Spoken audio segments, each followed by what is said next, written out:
Good evening. Good evening and welcome to the Glendale City Council meeting of April 7, 2015. May we have the roll call, please? Council members: Devine. Here. Freeman. Here. Najarian. Here. Weaver. Here. Stani. Here. Today's flag salute will be led by Councilmember Devine. Please stand. Hand over your heart. I pledge allegiance to the flag of the United States of America and to the republic for which it stands, one nation, under God, indivisible, with liberty and justice for all. Please remain standing for the invocation. President Lyndon B. Johnson, who signed into law the Voting Rights Act 50 years ago, said that, quote, "The vote is the most powerful instrument ever devised by man for breaking down injustice and destroying the terrible walls which imprison men because they are different from one another." Since the founding of our nation, many people and groups have struggled to gain suffrage. Among them have been Native Americans, women, African Americans, and Hispanics, to name a few. Today, we go to the polls on Election Day not only to exercise this important right and complete a civic duty, but to also honor those who fought for this right and to be heard through the ballot box. Let us pray for those who have partaken in this election, for the candidates and their families, for the employees and staff who have organized the election, for the poll workers who have been manning their stations since 7 a.m. this morning. Let's pray for everyone who cares enough to vote and for those who protect that right through their service in our law enforcement and armed forces. Let us pray that the outcome of this election brings us closer together and our city continues along the path of harmony and prosperity. Amen. Amen. Thank you, Mr. Clerk. May we have the report, please? The agenda for the April 7, 2015 regular meeting of the Glendale Council was posted on Friday, April 3rd, 2015 on the bulletin board outside City Hall. Thank you.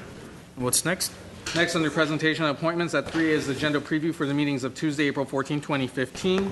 Mr. Mayor and Council, the April 14, 2015 Glendale Housing Authority and City Council meetings have been canceled. There will be no meetings on that date. Very well. Thank you. What is next? Next item on the agenda is a proclamation designating the month of April 2015 as DMV Donate Life California Month. Very well. And to receive the proclamation, we have a group of individuals who would like to come up and...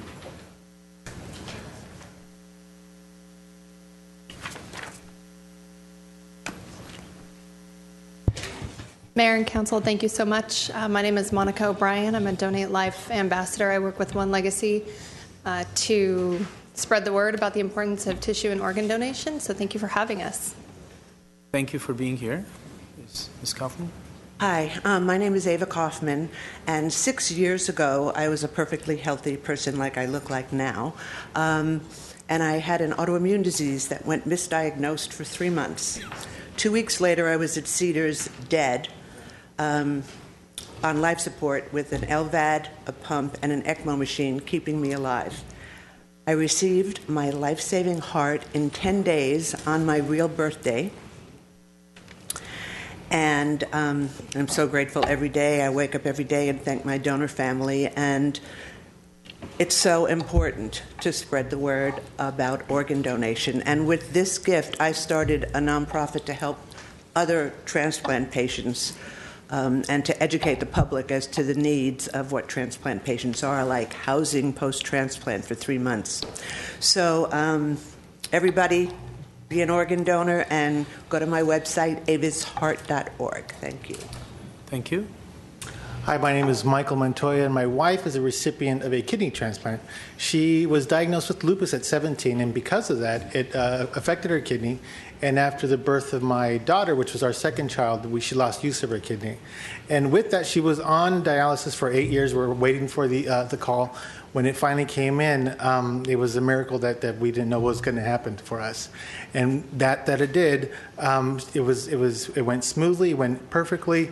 But however, when I went to go see her in the recovery room, I was a little upset at the nurses, and I asked them, "What did you do to my wife?" And they said, "Mr. Montoya, what are you talking about?" "Well, it looks like you took her to Miami for a week because she got all her color back because of the kidney. She was a brand new person, and with that, she was able to go back to work, brand new life, and now she's been healthy for 6 years. So thank you very much for your support, and please, for anybody who is not a donate, a member with the pink dot on your driver's license, you can go to donatelifecalifornia.org and be happy for your support. Thank you. Thank you so much. Thank you so much. Don't walk away. We have still a proclamation for you. So, on behalf of the council and my fellow council members will express themselves if they'd like. I want to also call upon everyone to become a donor. I've been a donor since 2000. It's a very easy process. Like you said, it's just that pink dot. You choose to become a donor, and that's it. And as a result, you become a potential savior of people's lives. Real people like Ms. Kaufman and Mr. Montoya's wife. So, highly encourage all of you to do so. And to encourage you further, we have the proclamation designating month of April 2015 as Donate Life California Month. I don't know if anyone else would like to say anything. Yes. I have a very light connection with you. You have a rose float every year in the parade. I decorate the Glendale float, and usually the Donate for Life float is in the same building, except I think you're getting a bigger float every year, so you're down in the barn doing it. But I really admire what you do every year. Seeing you've done a great job there. Good publicity for Donate for Life. Thank you. Thank you, Mr. Weaver. Yes, Ms. Devine? I'd just like to thank you for sharing your stories, inspirational, motivational, and hope that some of our viewers and maybe someone even in this audience will take heed and do the same and be a donor. Thank you.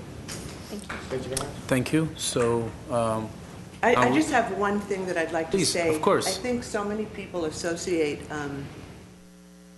transplants and heart transplants with older people, but I do so much work at Mattel Children's Hospital, and there are so many babies born with various heart diseases that get transplanted under the age of 2. So. Yes. Very good point. So I'd like to read this proclamation to the record before I ask one of my colleagues to present it to you. Whereas organ tissue, marrow, and blood donation are life-giving acts recognized worldwide as expressions of compassion to those in need, and whereas more than 121,000 individuals nationwide and more than 21,000 in California are currently on the National Organ Transplant waiting list, and every 90 minutes one person dies while waiting due to a shortage of donated organs. And whereas more than 600,000 units of blood per year are needed to meet the need in California, and whereas a single individual's donation of the heart, lungs, liver, kidneys, pancreas, and small intestine can save up to 8 lives, donation of tissue can save and heal the lives of up to 50 others, and a single blood donation can help 3 people in need. And whereas millions of lives each year are saved and healed by donors of organs, tissues, marrow, and blood, and the spirit of giving and decision to donate are not restricted by age or medical condition, and whereas nearly 10 million Californians have signed up with the state-authorized Donate Life California registry to ensure their wishes to be organ and tissue donor are honored, and whereas California residents can sign up with the Donate Life California registry when applying for or renewing their driver's license or ID card at the California Department of Motor Vehicles. Now I, therefore, Zara Sinanyan, Mayor of the City of Glendale, hereby proclaim the month of April 2015 as DMV Donate Life California Month, and encourage everyone to check yes when applying for or renewing their driver's license or ID card, and join the thousands of benevolent individuals who have chosen to give the gift of life. Thank you.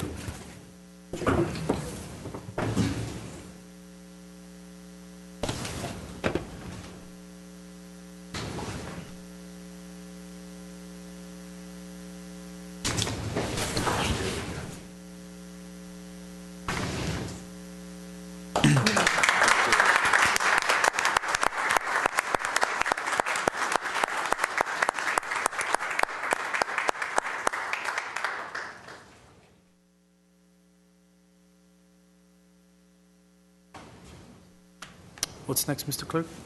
Mr. Mayor, item C on the agenda is a proclamation designating April 11, 2015 as Arturo Sandoval Day in Glendale.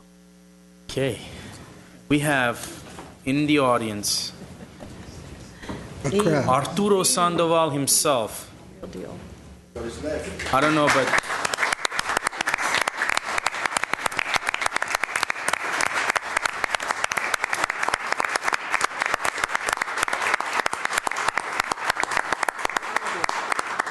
And there are, Mike, if you don't mind, Mr. Velasquez, allow me for a second. And, we're not just designating a day in the honor of Arturo Sandoval because he's Arturo Sandoval. We could do that. There's plenty of reason to do just that.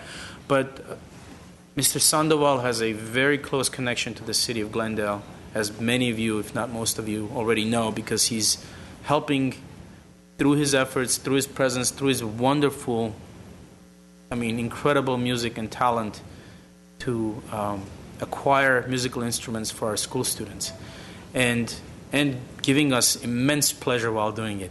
Hopefully he gets as much pleasure as we do. So having said that, I'll be brief and then I'll be seated. But it's amazing that it was only a little bit over 2 years ago that the Arturo Sandoval Institute was born out of a conversation with Arturo and his wife in my conference room. And it is now known as ASI, Arturo Sandoval Institute. Can you say that? ASI? ASI. Thank you. He speaks Spanish. Yeah, he does. Since then, it's been a magical ride. It's the best is yet to come, but we've had the opportunity to partner up with some community organizations, put on 2 incredible concerts with Arturo and the best musicians in the world. This Saturday is going to be the 3rd one, Save the Music 3. Hopefully you can all join us. And I'm not going to hog the microphone because I know Arturo wants to say a thing. Please. Oh, yeah. How much time I have? 1 minute? you get as much as you want. 50 seconds? Yeah. That time. I'm so happy to be here today for many reasons, but the most important one is that's so nice to see all of you looking in that direction, because that doesn't happen. The other day in the city of Los Angeles was one of the consuls talking in the phone when I was playing God Bless America. I took that as an insult to the United States of America. I didn't take it personally. And then when I was about to start talking, the president stand up and leave. And I said, what's this? Is it a tribute or is it a kind of it's okay. But you know what?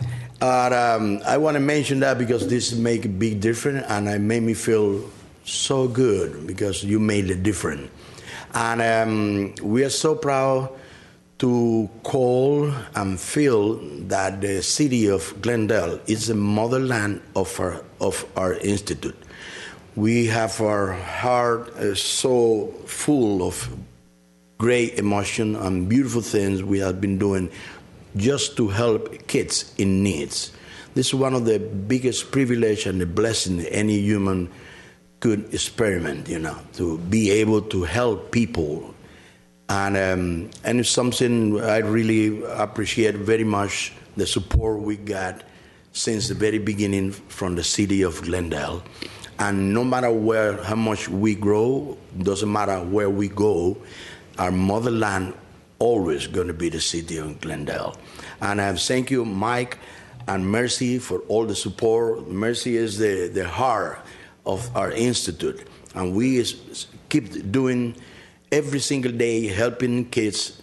And not only in California, now we are helping kids in other states of the United States, and that's our goal, But as one more time, doesn't matter where we go, what we do, Glendale going to be a motherland of the Institute. God bless you all, and thank you very much, and God bless America. Thank you so much.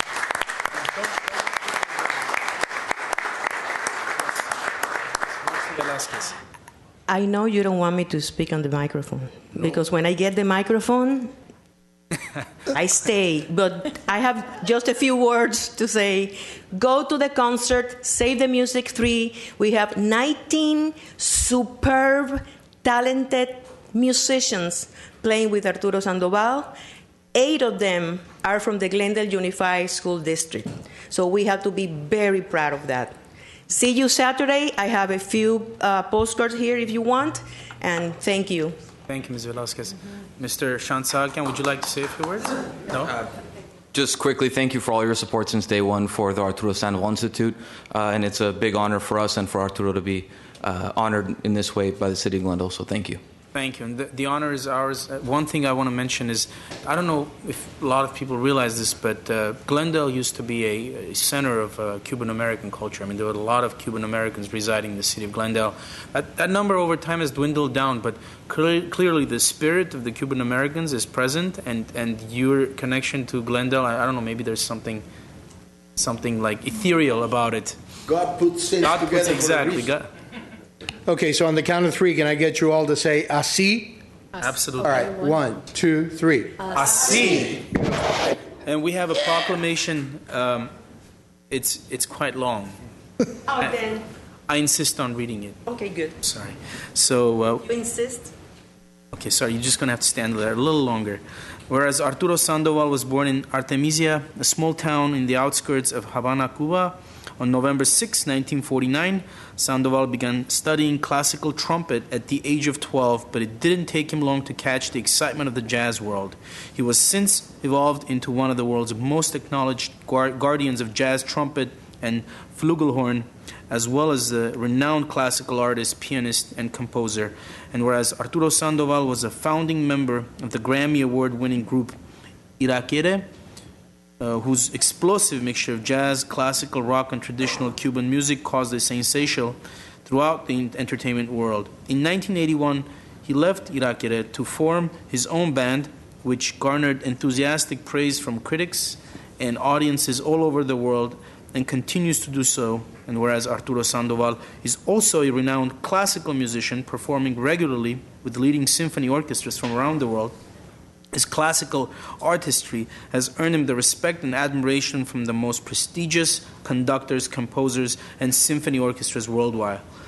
Sandoval's versatility can be heard on recordings with everyone from Dizzy Gillespie, Woody Herman, and Stan Getz to Johnny Mathis, Frank Sinatra, Paul Anka, Rod Stewart, and Alicia Keys, amongst many others.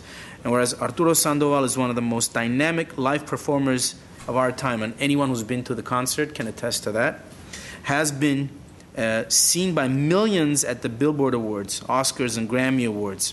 Sandoval has been awarded 10 Grammy Awards, 6 Billboard Awards, and an Emmy Award, the latter for his composing work on the entire underscore of the HBO movie based on his life, For Love or Country, that starred Andy Garcia as Sandoval. Recently released in a new book chronicling his relationship with Dizzy Gillespie entitled The Man Who Changed My Life, and whereas Arturo Sandoval is the 2013 recipient of the Presidential Medal of Freedom, the highest civilian award this country bestows by the President, Arturo Sandoval has met and performed for 4 United States presidents, Bush, Clinton, H.W. Bush, and Obama. And whereas Arturo recently established the Arturo Sandoval Institute, which aims to educate, support, and inspire music students to continue music education without regard to their economic circumstances, providing scholarships, instruments, concerts, clinics, master classes, and financial support. Now, therefore, I, Zara Sinanyan, Mayor of the City of Glendale, proclaim April 11, 2015 as Arturo Sandoval Day.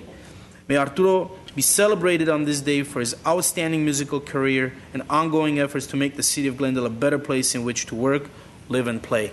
And I'm going to present this to you, President.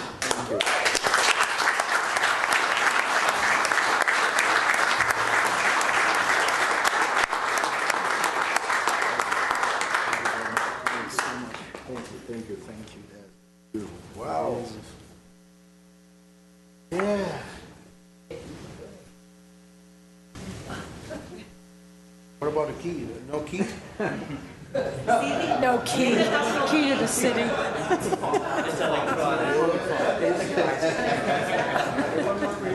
Mike. How about a pin? How about a pin? Yeah, you should get a pin, a city pin. Go for Should I it. take one? Go for it.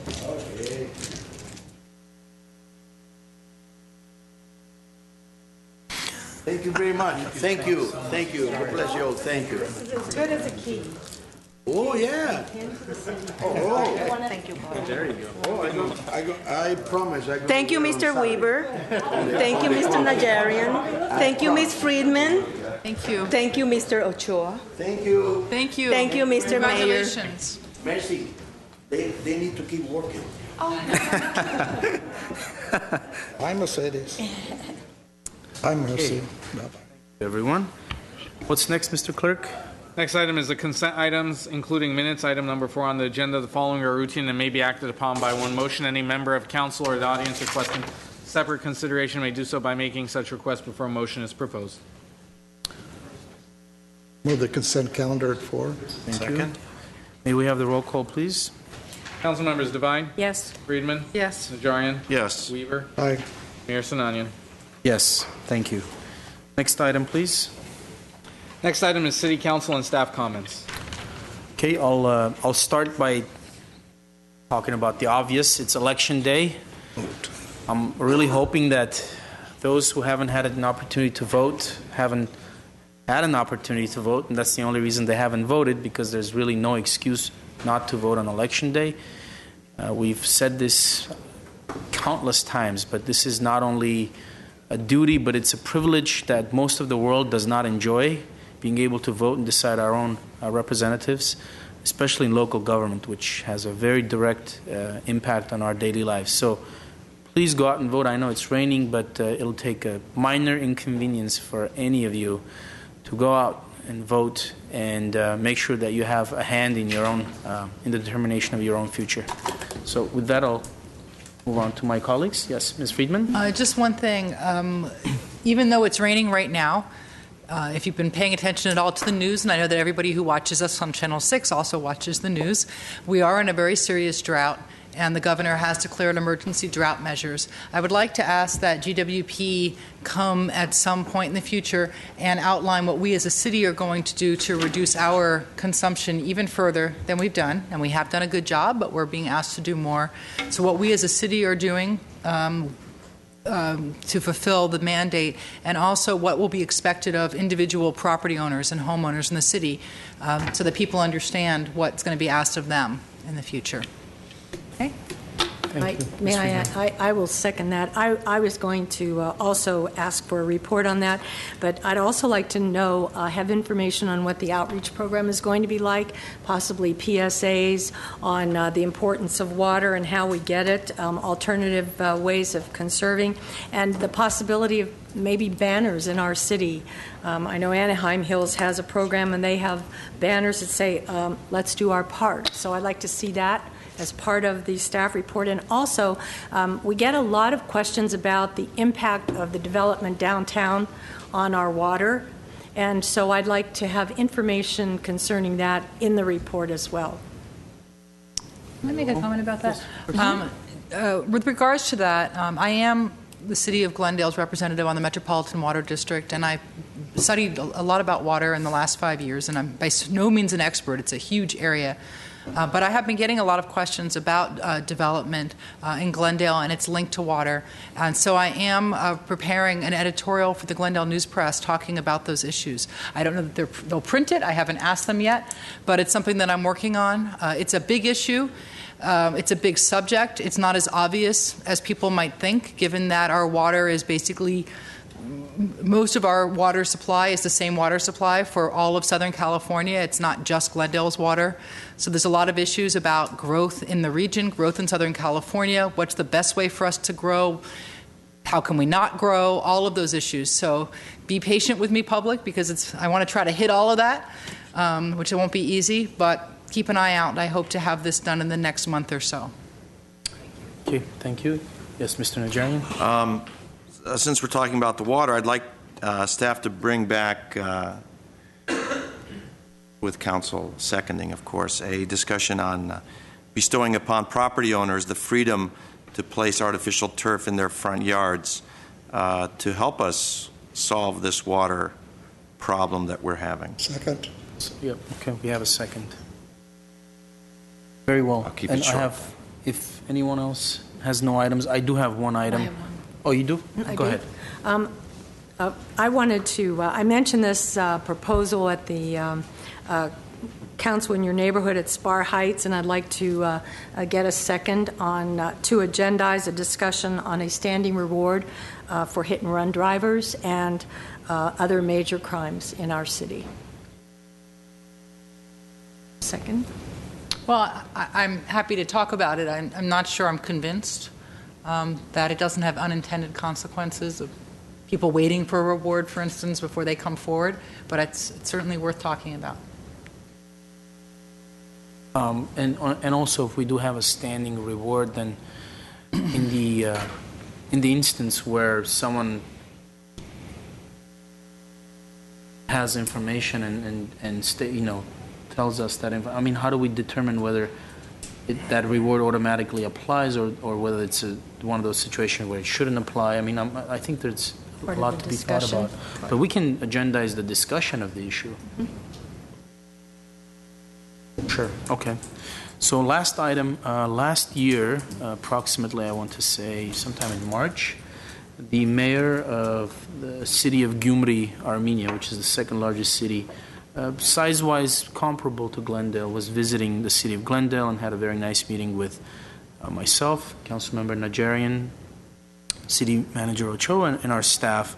And since then, he's requested several times to establish a sister city status with the city of Glendale. Currently, we have 2 Korean sister cities, 2 sister cities in the Republic of Mexico, and we have, I believe, 2 in Japan. One of them has lapsed because of the comfort women situation, but I would like to get a second from one of my colleagues to put that on the agenda to be voted on for the next meeting. I'll second that, Mr. Mayor. Very well. Thank you. And those are all the comments from council. On the staff has comments? Yes. Yes. Good evening, Mayor Sinanian, members of the council, staff, and the viewing public. My name is Teresa Alexanian, Community Services Manager with Community Services and Parks. I'm here today to announce that the city is planning a major renovation for Fremont Park, and I'd like to invite the public to attend our community meeting to provide input. The meeting is this Saturday, April 11th, from 9 to 11 a.m. at Fremont Park, and Fremont Park is at 600 West Hahn Avenue. And we'd love to hear from the public, especially the neighborhood, the neighboring community for the park, to hear about what they love about the park, what they like to see changed, or additions to the park. So I invite everybody to please come out and join us at the community meeting. If there's any questions, please feel free to call us at 818-548-2000. And the flyer should be available on GTV6 as well. So. Very well. Thank you. Thank you. And that's all the comments we have from staff. What's next, Mr. Clerk? Item 6 on the agenda is community event announcements. Okay, thank you very much. And we have some speakers today. Mary Rishtuni, followed by Kathy Lefkowitz.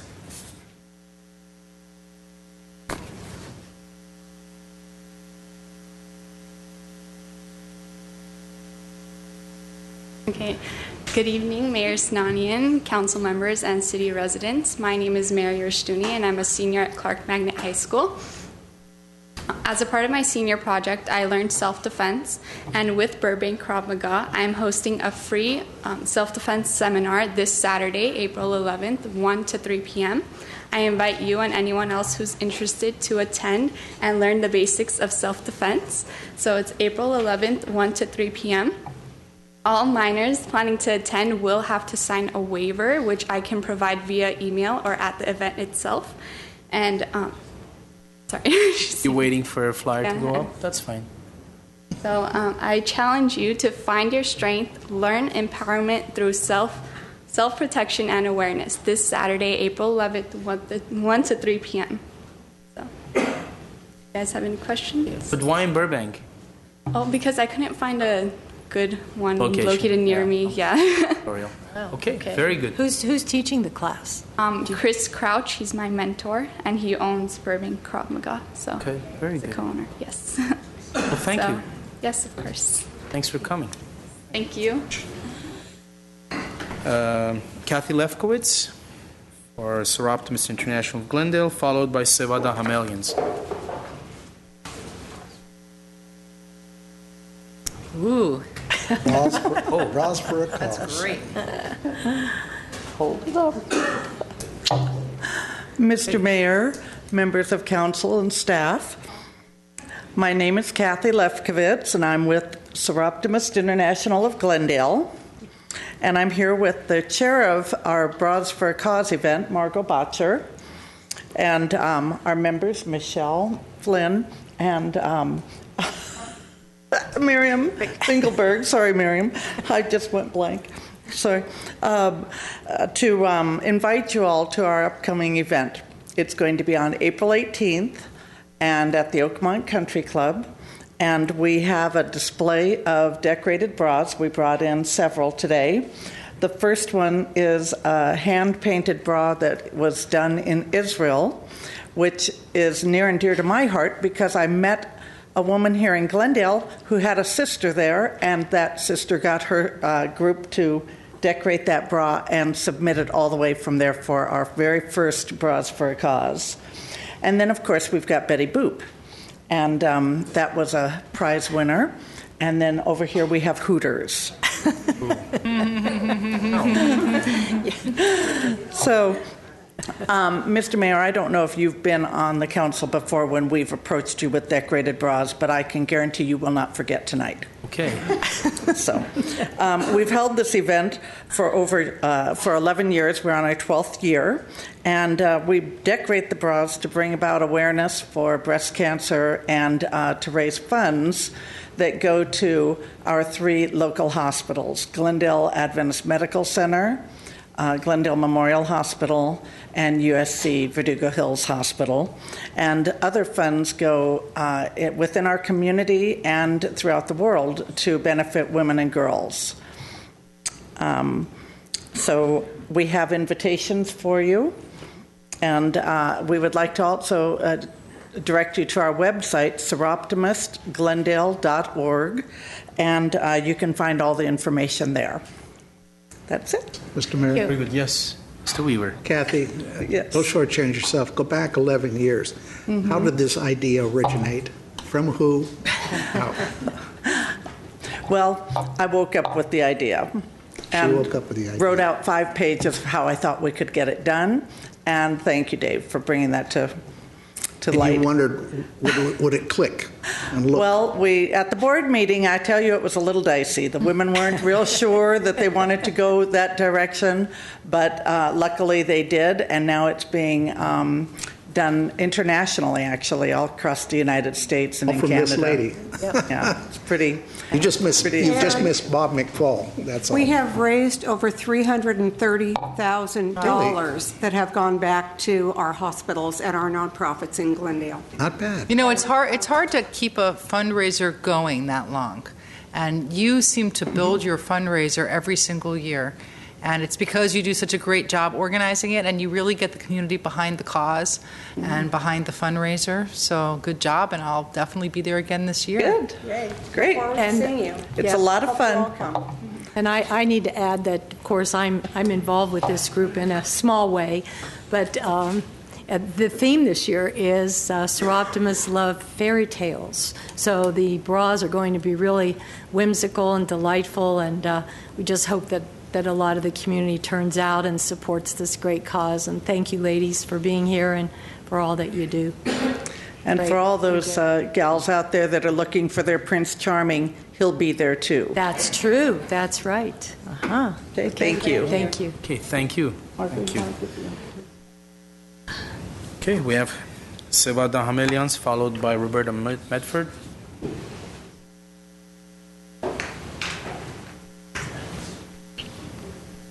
It's a tough act to follow, right? What are you going to do? I didn't bring my bra tonight, sorry.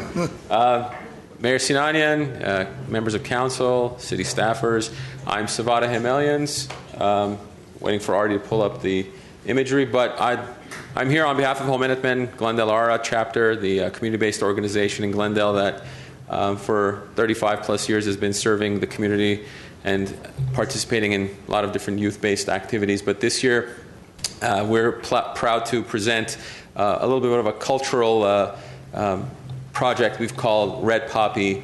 It's the 100th year of the Armenian commemoration of the Armenian genocide, and we've created and constructed a 3-day interactive museum and exhibit over at the ARA chapter. And I believe that you've all received invitations to attend the session on Friday. But this year, we have some expansion of the project and some things that we'd like to make mention tonight, and I wanted to be here tonight to formally invite you all to attend. And we have a great programming. Our cultural division has been planning this event nonstop since last year, and I think we're proud of the day that it's here finally, and we're excited to have it happening now. I'm also, I guess, all right, that's it. So our executive director Armand Gorgorian is here as well, and I guess he didn't come up with me, but I guess that's it. I just wanted to make sure that you were all aware of it. The address is 3347 North San Fernando Road. The programs start at 11, and they go all the way to 9 o'clock at night, and we have speakers that are going to be doing kind of a genocide-related panels every night, and Friday night is the one where you're all invited to attend. So thank you. What time is that one? 7 o'clock. 7 o'clock? Yes, 6:37. Okay, thanks. Yes, and of course, this is a free event, and it's open to the community at large. And we're definitely, we're trying to bring a different experience to people who want to learn about the Armenian genocide. And it's more interactive. There's a lot of different things that are being planned this year, from website forums and all these other aspects of the event. So we open it to the community and invite everyone to attend who's looking to learn something about what the red poppy symbolizes for this year's genocide commemoration. Thank you. Thanks, Friedman. Errata Jimenez does a great job. I mean, you're such a premier organization in our city, and if you ever want to know where half the kids in Glendale are at any given time, it's at your facility. I know that this is going to be an incredible event. I just wanted to let you know that I'm out of town for a conference, but my heart will be with you. Thank you very much. Thank you. And I was there last year for the Red Poppy event. It was wonderful. I'm sure it's going to be wonderful today. Well, thank you. That's what we strive to do. We try to put on an event that has resonance throughout the community. So, thanks. Well, thank you. See you there. Roberta Medford, followed by Sharon Townsend. Hello, I am Roberta Medford, and I am here representing Glendale Beautiful, the organization which since 1950 has recognized beauty in Glendale and helps preserve and promote the Casa Adobe de San Rafael in partnership with the City of Glendale. And I am here to talk about our Awards Day luncheon, which is next Tuesday on April the 14th. It is a lovely meal and homemade appetizers and desserts by the wonderful cooks of Glendale Beautiful. Email Sharon at Jet Cafe. She can answer your questions and take your RSVP. You pay at the door. Awards Day is a very special event because it brings together a cross-section of the Glendale business and public community. This year we have two office buildings, one a rehab of a much older building and the other a retrofit of, I think, a dry cleaners. They're both in Spar Heights. Two senior living facilities, Cypress Senior Living and Shoal Canyon Estates, one in South Glendale, and Shoal Canyon is, of course, on Chevy Chase, and a humble gas station, which you don't think of being an opportunity for landscaping, but it has those incredibly adorable, cute leaping dolphins at the Y intersection of Glendale Avenue and Verdugo near GCC, and then a special award for the city's Maryland Avenue Park. Okay, so as I said, please email Sharon at Jet Cafe. She'll take your RSVP and she'll answer questions. And I have some flyers for the City Council. We hope all of you can come because it's a really fun event. And I'd also, while I'm here, like to give a save the date for our lunch in May, which is May 5th, Cinco de Mayo. We are very proud and pleased to have as our speakers Mr. Louis McAdams, a founder of FOLAR, Friends of the LA River. He will be speaking along with our own Mark Sturdivant from Community Services and Parks about Riverwalk and about the past, present, and future of the LA River.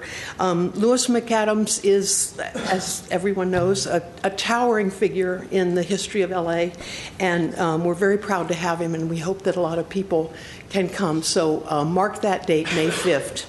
And next Tuesday, April 14th, for Awards Day. Thank you very much. Thank you, Ms. Medford. Sharon Townsend.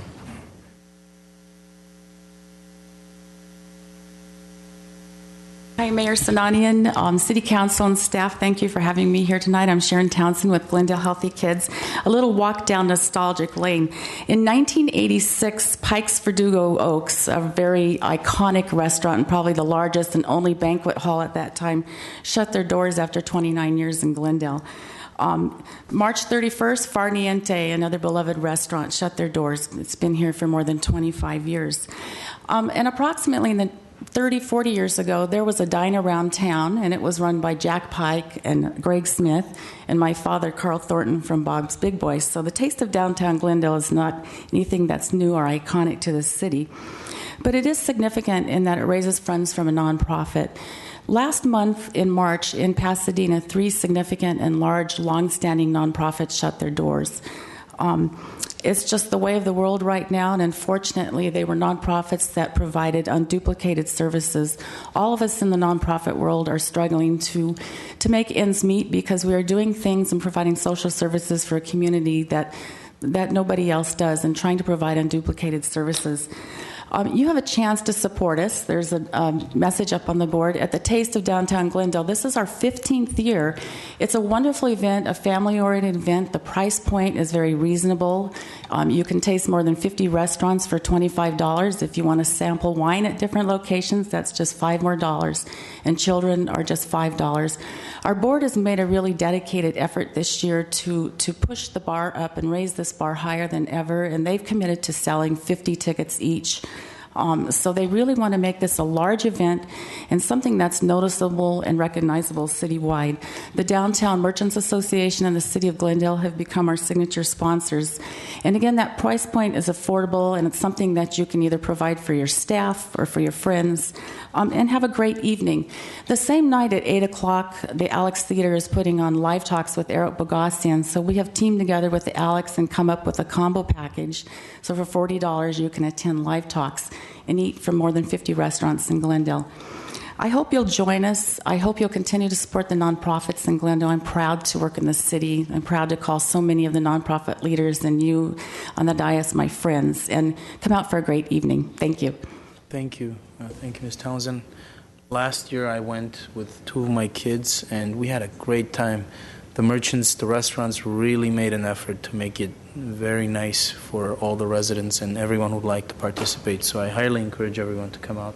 It's a lot of fun. And that's the last card that we had. So community events announcement is closed. What's next? Item 7 on the agenda under adoption of ordinances 7A is continued from March 24, 2015 regarding ordinance amending sections of Title II of the Glendale Municipal Code 1995 relating to internal audit division and miscellaneous code cleanup. This was offered on March 10, 2015 by Councilmember Weaver. Mr. Ochoa? Yes, sir. And, Mr. Mayor, members of the City Council, we'd ask that we continue this over until your next regular meeting after the council is seated on the 28th, and just hold it over till that time, if you are agreeable. Yes. Need a motion for that? Yeah. Do we need a motion? It's certain. No, because it's not a hearing. We'll Yes, agendize so it for the 28th. So yes, we will continue this. Thank you. Next item, please. At 7B is an ordinance amending sections of Title V relating to moratorium on massage establishments, offered on March 24, 2015 by Councilmember Sinanian. B1 is an interim urgency ordinance establishing a temporary moratorium. 2 is an ordinance amending Chapter 5.64 of the Glendale Municipal Code 1995. 3 is a resolution repealing Section 3 of Resolution number 11-187, repealing Resolution number 14-17, and amending the adopted citywide fee schedule for fiscal year 2014-15 by establishing fees for obtaining a massage establishment owner certificate. 4 is a resolution amending fiscal year 2014-15 citywide fee schedule regarding violations subject to administrative citation fines and processing fees. Mr. Mayor, members of council, on 7B1, which is the moratorium, we became aware that there's one proposed massage establishment that's in the pipeline, so it would not fall within the exception for existing establishments. I don't know. So it's certainly within the council's purview. To include that one, I would have to read some language if that's the council's desire. Otherwise, that particular one that was in plan check but hasn't received all of its permits would not be able to open until the moratorium is lifted or the new regulations are in place. So with that, I leave it to the council's discretion to provide direction. And the moratorium's for 45 days. The moratorium's for 45 days, during which time we'll be back with a report probably within 30 days, and the council would then have the opportunity to let it expire or to extend it. So let me back up for a second. I brought this up, this issue. What I saw was a huge problem of proliferation of massage parlors in Glendale. All of a sudden, there were dozens for no inexplicable reason, although the city wasn't suffering from a pandemic of chiro issues or problems. I don't know why there would be so many massage parlors all of a sudden. But so what's changed? How come we're able to impose a moratorium? That's something we couldn't do a year ago. Sure, Mr. Mayor. So in 2008, the legislature adopted SB 743, which essentially took away the city's land use authority with respect to massage establishments. Last year, the Assembly adopted another piece of legislation, the number which escapes me, 731, which restores the city's land use authority. So essentially, we're asking for the moratorium so we can take a time out and look at our land use regulations, which ones we should put back into place, which ones we should add, maybe which ones we shouldn't include. But essentially, the key ingredient was every massage establishment, as you probably aware, was required to have a conditional use permit. And so the moratorium will allow us the time to study the CUP process, bring that back to you if that's going to be the council's desire. So the state legislature's stand on this has changed, right? Yes. With respect to land use authority and authority over establishments, yes. Very well. So here's a prime example of why participating in local politics is so important, because this proliferation of massage parlors resulting from the initial legislation was not limited to Glendale, of course. It was throughout Southern California and probably the rest of California.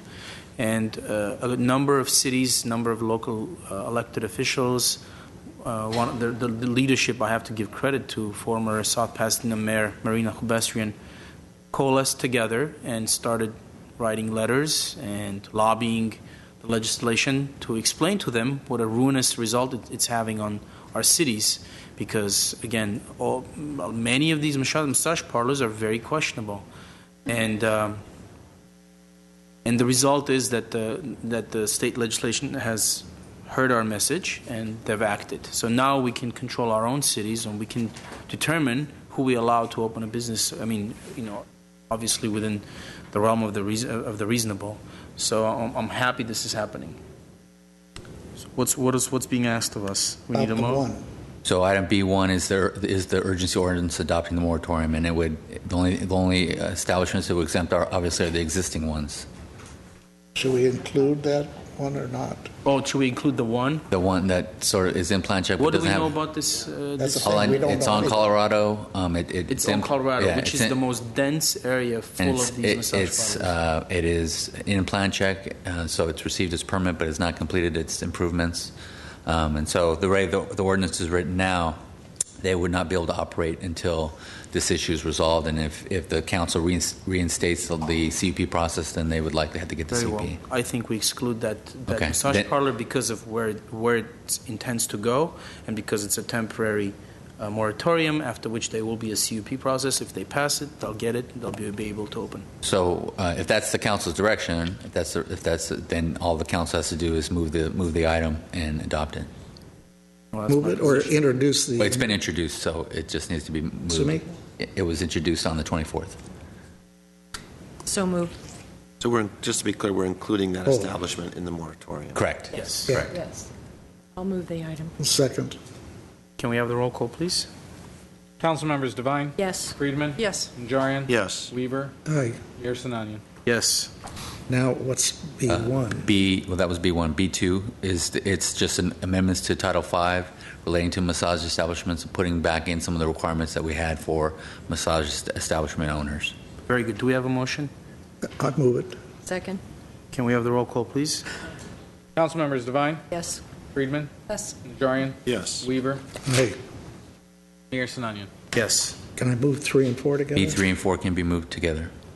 Move it. Second. Okay. May we have the roll call, please? Council members Devine? Yes. Friedman? Yes. Najarian? Yes. Weaver? Aye. Mayor Sinani? Yes. Next item. Is an ordinance amending the zoning map and SR zone development review located at 3067 East Chevy Chase Drive. This was introduced on March 24, 2015 by Councilmember Weaver. Mr. Garcia. Mr. Mayor, members of council, the council introduced the ordinance on the 24th, after adopting the mitigated negative declaration. The conditions that were discussed at the meeting were drafted by planning staff and our staff, and they're before you. There are 4 additional conditions which were in the original set of conditions, and they were just inadvertently left out, so we'll have to include those by reading those into the record. In addition, there was a 5th condition that I believe Councilmember Friedman had asked for at the meeting, and it was not included, so we'll include that one as well. We've provided them to you, and then if council is amenable at the time of introduction of moving the item, they'll have to be read into the record because this is an ordinance. And with that, we're all available for questions. Should he read them into the record? Would you like us to read them into the record Can I now? ask some questions? So I don't know if you want to read them first or... Sure. Okay. I can find them. Does it make sense to read them into the record and then go to the questions? I would think it's so we know what we're talking about specifically. Which ones? I don't know. My questions aren't on them, but yeah. Okay, I'm certainly happy to read them, and then. Let's read condition 65, which is the new one. It was, and I say new only that it wasn't actually written down, but it was made at the request of Councilmember Friedman, I believe, and having to do with providing notice of any amendments to anybody who's appeared at the proceedings that have been before DRB, Council, or Plan Commission. So it reads as follows: for any future hearings on this approval, notice shall be sent to all persons who have spoken at the City Council, Planning Commission, or Design Review Board hearings on this project, in addition to those persons who have submitted written or emailed comments on the PPD overlay zone application or the mitigated negative declaration. So that's 65. 66 would be, and these next 4, they were in the conditions, they just left out of the revised conditions that are submitted as part of this packet. 66 reads, 1 security guard shall be provided for each event in a banquet hall / meeting room when an event is planned to end after 7 p.m. 67, the applicant shall submit a valet plan for review and approval of the Director of Public Works, which establishes a designated drop-off and pickup area for cars away from parking lots so that noise from patrons is confined to the area closest to the building contained in the banquet halls / meeting rooms. The valet parking plan, the valet parking plan shall include the location, configuration, design, hours of operation, and the manner of operation of any on-site valet parking event. Condition 68 would read, the applicant shall install signs at the exit driveway indicating the directions to Chevy Chase Drive and to freeways to the satisfaction of the Director of Public Works. And condition 69 would read, valets may not park valets may not park any cars on residential streets. All cars from users of the club which are parked by valets must be parked on the country club property. So those are the 5 additional conditions that we'd ask to be made part of the motion at such time as council is ready to. Sidewalk condition is in there now. That's correct. Yes. Okay. Yes, Ms. So I have a couple of questions. First, about that number 66, about providing the security guard. Does the security guard only have to be there after 7, or if they start at 3 and run to 8, do they have to have a security guard the whole time? I'm just curious. Sort of they would have to have a security guard there. Yeah, from the beginning of the event. I mean, the event obviously for security purposes is going to be a large event, but the purpose is if it's going to end after 7, they've got to be there from the beginning. That's the way I read the condition. Might be a little overkill for an afternoon event that ends at 8, but we'll leave it there. Okay, and then I'm glad to see the sidewalk's going to be there. So it's not a sidewalk to nowhere. There is a sidewalk on Chevy Chase, so we're good with that, and I think that'll help a lot.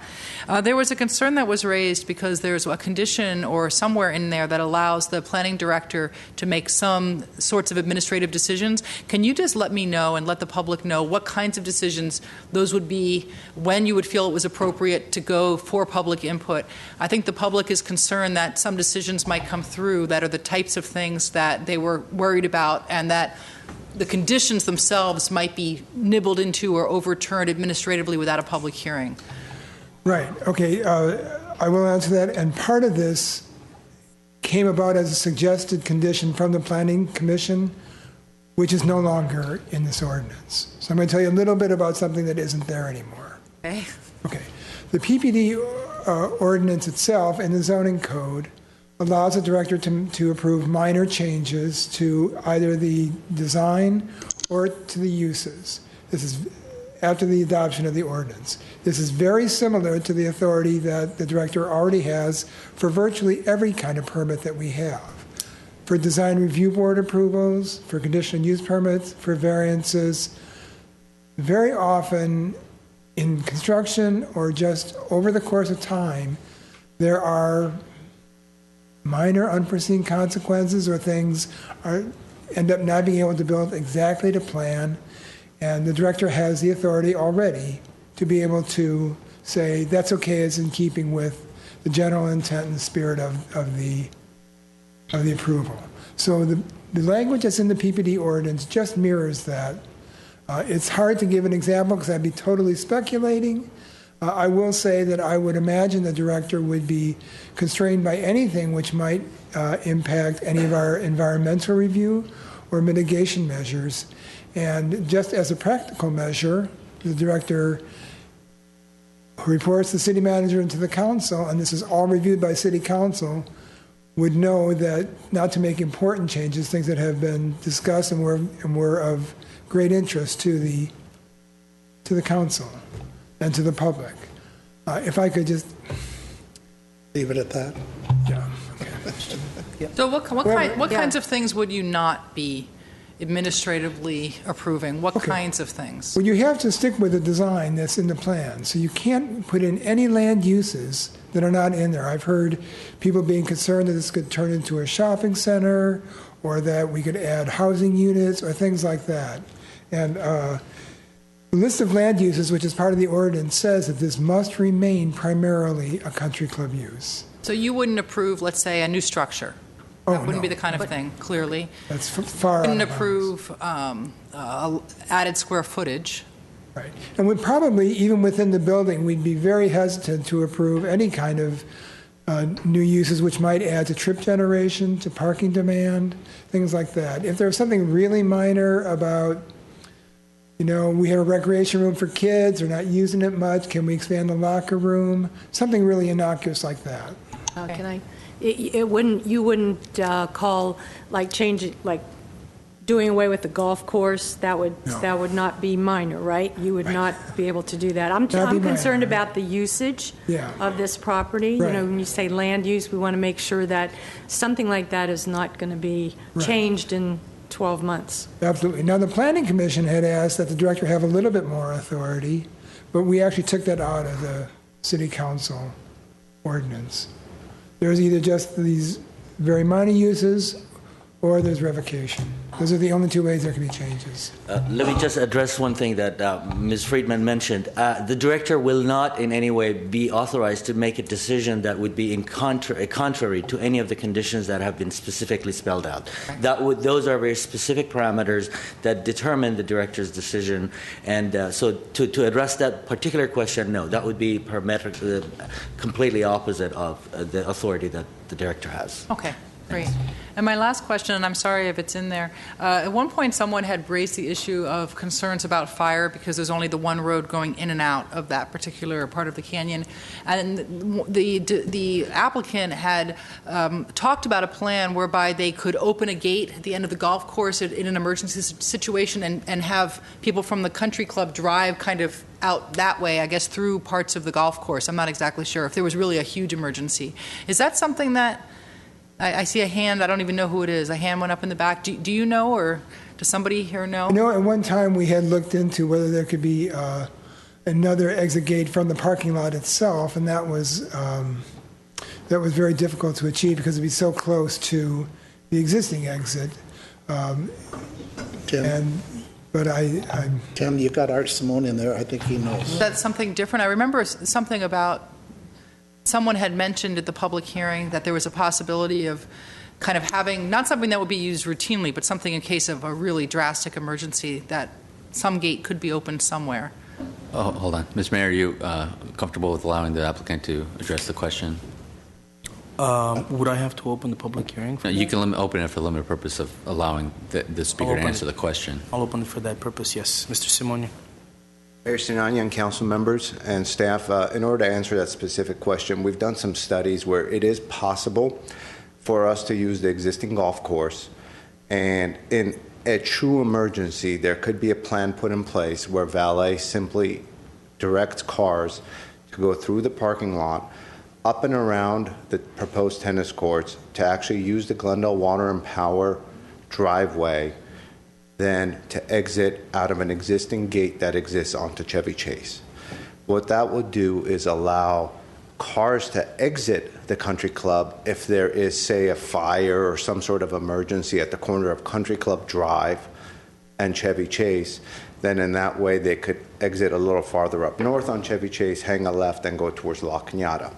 In order to accomplish that, we would have to regrade part of the golf course in order for it to be smooth enough for cars to travel across the course, because if you would imagine, we're going across many hundreds of feet of golf course, which at this point has sand traps, etc., which would, of course, result in grading and moving of earth, which is not part of the environmental review process.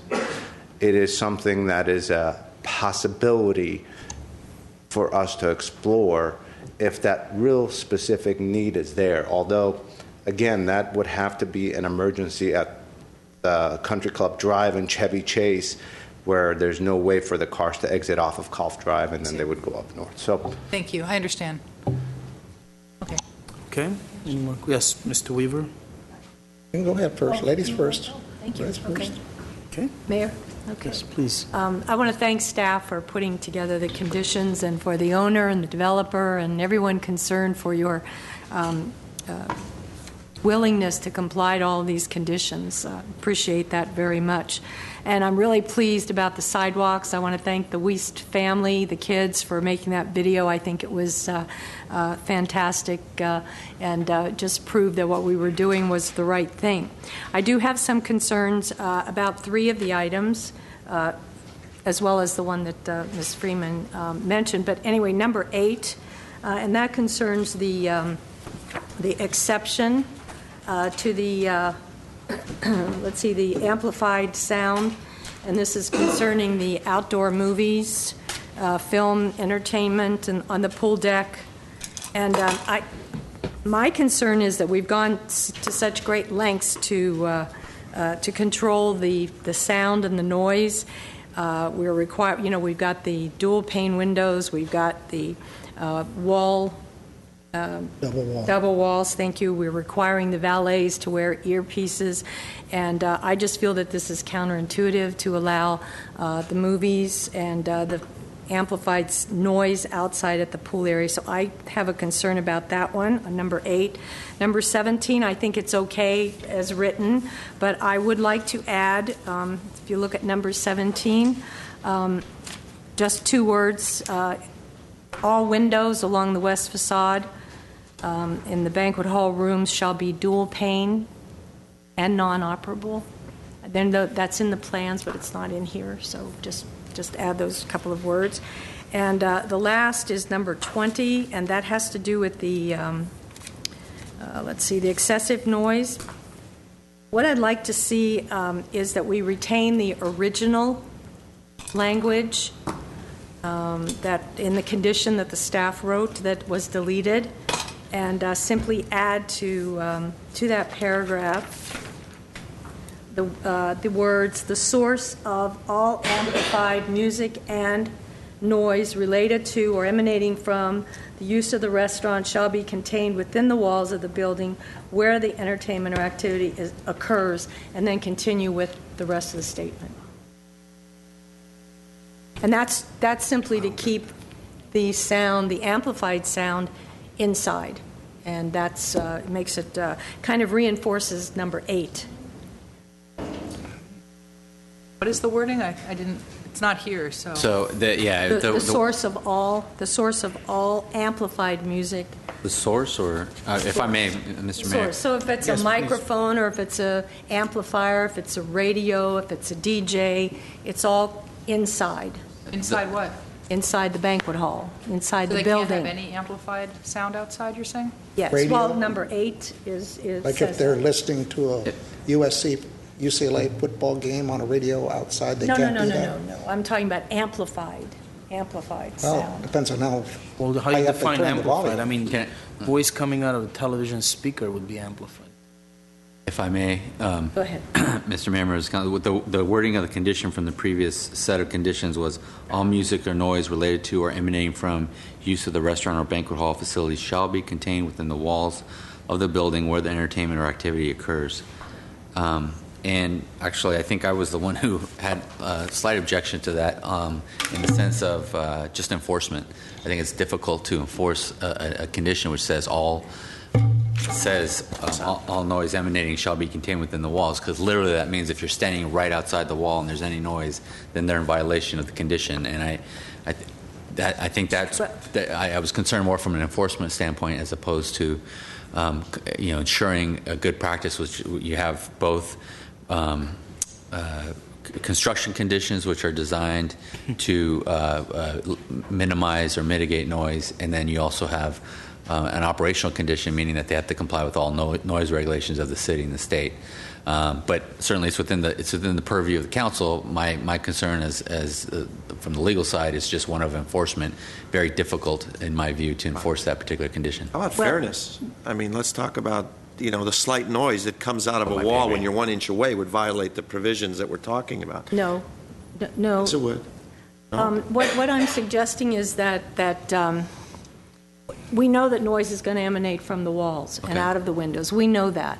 What we want to prevent is that noise, that amplified music and sound outside, that the DJ is not outside, the amplified sound is not outside of that. In other words, we're putting it in that room, making sure that it stays in the room. That's already in Condition 8, I believe.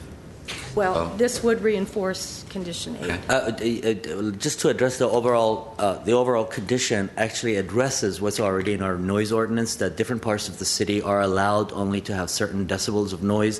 The way that this condition is written allows outside the wall, immediately outside the wall, to only reach the levels of noise that are allowed in the Glendale Municipal Code, which may be some ambient noise that comes out, but still is within the decibels allowed. The way that the ordinance is written right now actually addresses what's already in the code. But I think that's more difficult to enforce when you start talking decibels, because the neighbors may think that it's really loud, and yet someone may come in and say the decibels are not there. So well, this it way, is the not music is more inside. difficult to enforce the noise ordinance, because there are certain levels of noise that are allowed.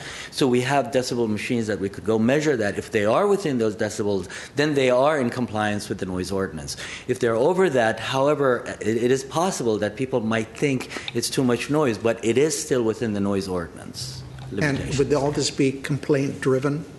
Right. They would be complaint-driven, and we could measure and show the measurement to see if they are within the decibels or not.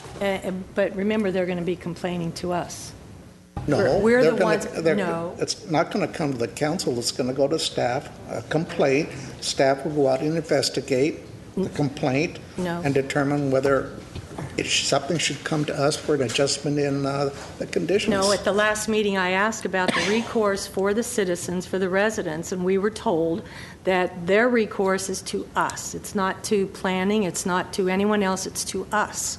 If I may, Mr. Mayor, members of council, I think that particular response was in response to a question about if there are concerns that the conditions are not being satisfied, and at the end of the day, the staff is not, in the view of neighbors, adequately enforcing them. What's generally the process to revoke, modify the terms of the PPD? And in that case, if at the end of the day, staff has come to the conclusion that either the conditions are being satisfied or there are methods that are being used to enforce them, then at the end of the day, folks can always come to the council members as elected representatives to ask that a modification or revocation of the PPD be agendized.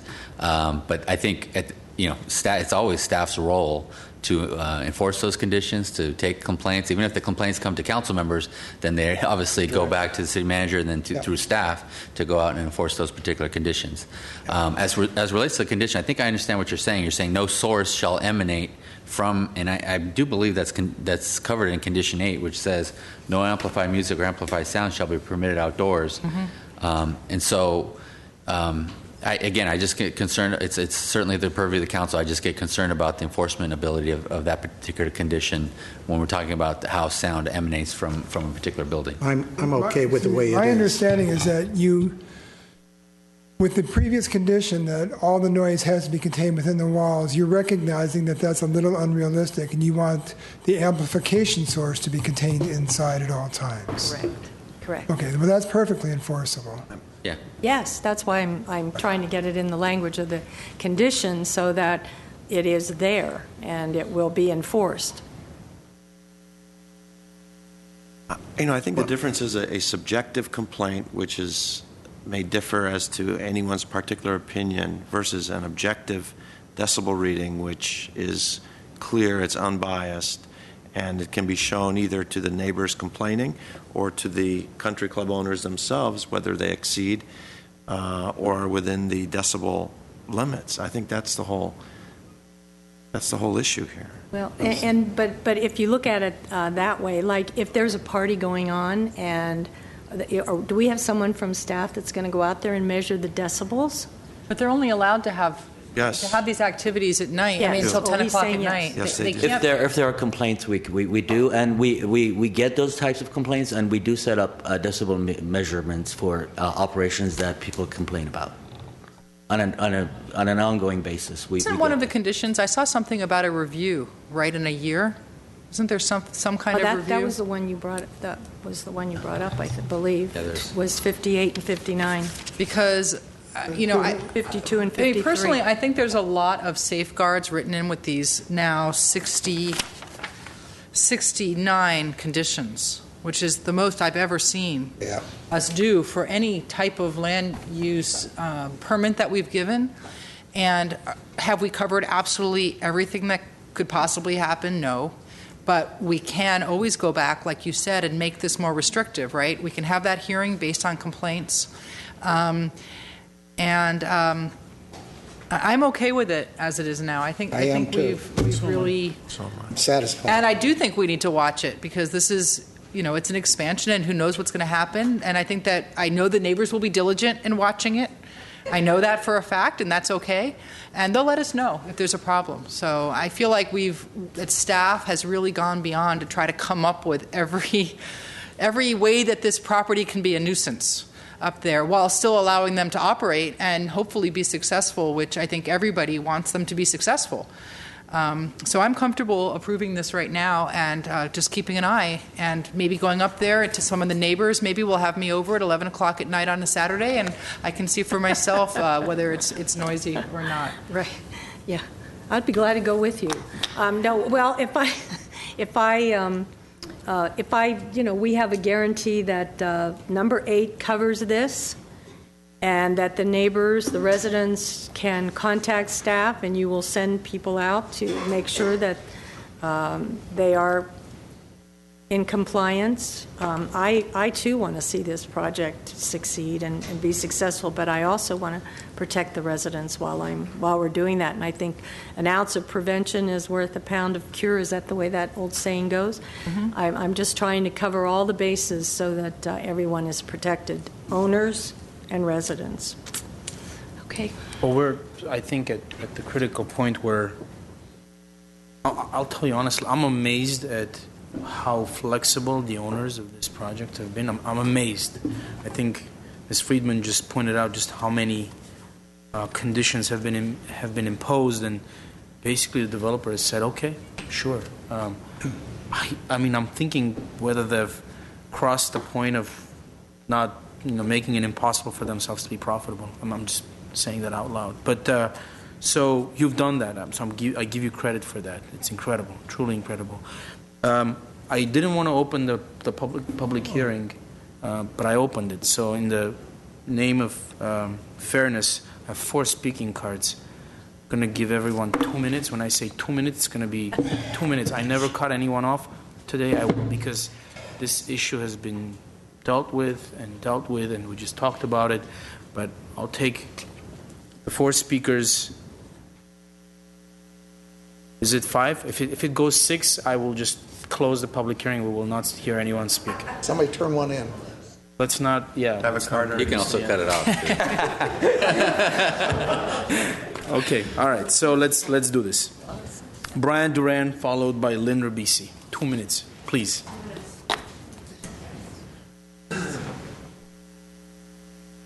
Good evening, Mayor, council members, and staff. I'm Brian Duran. I'm president of the Chevy Chase Estates Association. We continue to support the adoption of this zoning ordinance in order to let this club be profitable. We appreciate and we welcomed and we are encouraged by the participation of people who have concerns about this, because it's good to get public concerns out there and addressed by the council. We do too think that there have been so many conditions put upon this that even though I've known the owners for all this time, I'm amazed that they have accommodated, bent over backwards to make this work. Because after all, as one of the owners told me, they're not building this in order to alienate their neighbors.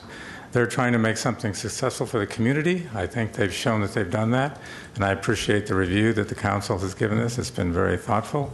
And once again, I ask for you to approve this because we think it'll be great for the canyon. Thank you. Thank you, Mr. Duran. Lynn Rabisi, followed by Douglas Hughes. Hi. Should I start? Are we ready? I'm Lynn Rabisi, and I don't want to go over ground that's been covered, but I do want to say the club has only 60 members, and we'd love to have it the way it is, of course. It's a beautiful club. But a sleepy little club is not going to last. They can't stay in business with 60 members. And I really feel, just wanted to say, I really feel like you've all done your homework, and you've all done your homework above and beyond what I've ever seen before. And I feel confident that you have addressed the traffic and the emergency and the noise. And I just wanted to say that I'm really excited about the club, and I'm really hoping it'll work out the way we envision it. Thanks. Thank you, Ms. Rabisi. Douglas Hughes, followed by Kathy Lefkowitz. Mr. Mayor and Council, I thank you for the opportunity. I thank my neighbor, too. I live directly across from the pump house at Chevy Chase Reservoir, so I'm kind of attached at the hip. And I want to thank whoever proposed to work the light pollution issue. I think that was Councilman Friedman, I believe. I don't know who it was, but I'm very thankful because we probably don't want a ton of more light in the canyon. It's beautiful at night. I'm a welcome neighbor of the club. I hope they have many joyous and festive occasions. I'm just asking that maybe as far as the sound suppression, at the time of building, it's the perfect time to squirt just a bit more insulation in things to make things quiet. I work at JPL. We have many noisy rooms. We manage to suppress that noise from getting out. So if I could just make one suggestion, just a little extra squirt of the insulation for me at night. And on the tennis court, there's never been a good-looking tennis court. You can go to LA Country Club or Bel Air, and you can see expensive tennis courts, but they're not that good-looking. And I would just ask that if we could look at masking them. Yes, I know the dirt isn't that deep, but there are things called planters. And, you don't want to ruin the experience of the tennis. You want to be out in the open and see everything, but you do want to mask them. So I just thank everybody. I'm a neighbor. I'll be there for the construction. I'll be there buying meals and drinks, and I look forward to it. Thank you very much. Thank you, Mr. Hughes. On the issue of the masking of the tennis courts, Mr. Ochoa, it's a condition, right? Yeah, and I believe that although the reservoir is there and we can't plant the trees around the tennis courts on the reservoir, correct, there is enough space on the side where we can around the edge. That's correct. Okay. And the that developer issue is going to be addressed. Good. We've discussed it. I'm in favor of the tennis courts. I am a big proponent. It's just that unseen tennis courts, not or partially seen, probably the best way. Very good. Thank you, Mr. Hughes. Kathy Lefkowitz, followed by Bill Nickel. By the way, this from 4 cards it turned to 7. I'm just letting you know. Mr. Mayor, Council, again, I wanted to thank all of you for your diligence in reviewing this issue. I really know that you've put a lot of effort into this, and I want to thank the country club owners for their participation. I think it's a wonderful club. I mean, it should be viable. The noise, I told you before, I live down Edmonton. I'll be happy to invite you girls over for, we'll come over and have a glass of wine on my courtyard and see if we can hear it. We used to be able to hear the club all the time because they'd open up the windows because, and they'd have the band right there where the windows were. So I definitely understand the concern of the people about the noise. With non-operating windows and dual paned and all the insulation, I think that's going to be a real plus. I encourage you to approve it. Thank you. Thank you. And by the way, we enjoy wine too. Bill Nickel, followed by Amy Reed. Good evening, Mr. Mayor, members of the council. Bill Nickel, Chevy Chase Estates Association, 20-year resident in Chevy Chase Canyon. And I just wanted to be here tonight to support the activities and hope that you will find a way to approve this operation. It's going to be great for the canyon. There's 1,550 homes up there, plus a few, and there's very little in terms of recreational facilities, exercise facilities, and so on. So with the tennis court and with the exercise rooms and a number of other things that are going to be included in this development, I think it's going to be a great opportunity for many people to use these facilities.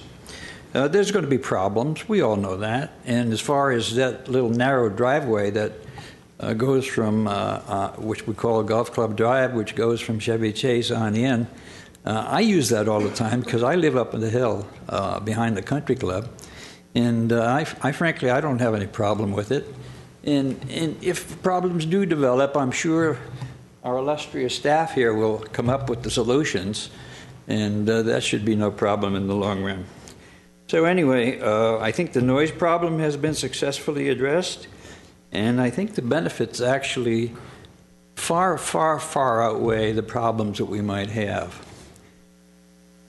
And of course, the biggest problem we would have if this were to not come to fruition would be the land goes fallow, the community has nothing. With this property, with this project being completed, land values, property values are going to increase. Conversely, if in fact this wouldn't happen, then if it goes fallow and there's nothing there, or houses or condominiums, then we surely will have property values fall significantly. Thank you. Thank you, Mr. Nickel. Amy Reed.